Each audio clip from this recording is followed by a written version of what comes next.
রাসূল পাক সাল্লাল্লাহু আলাইহি সাল্লামের আমলে এবং তাদের অনুসারীদের আমলে এরকম রাষ্ট্রনায়কদেরকে দেখা যেত।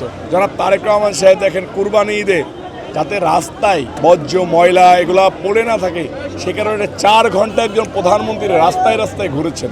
এটা একটা বিরল ঘটনা। আমি নিজেও 4 ঘন্টা ঘুরি না, আমি তো একজন কর্মী।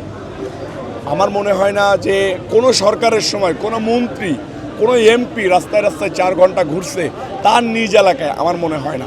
জনাব তারেক রহমান সাহেব ঢাকা শহর ধরে সিটি কর্পোরেশনের প্রশাসকদেরকে নিয়ে 4 ঘন্টা রাস্তায় ঘুরেছে।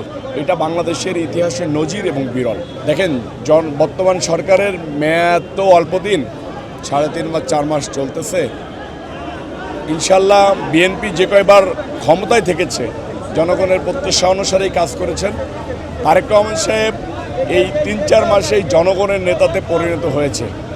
আমি কালকেই ফেসবুকে দেখতেছিলাম যে কয়েকটা অনলাইন মিডিয়া নিউজ করেছে যে রাসূল পাক সাল্লাল্লাহু আলাইহি সাল্লামের আমলে এবং তাদের অনুসারীদের আমলে এরকম রাষ্ট্রনায়কদেরকে দেখা যেত।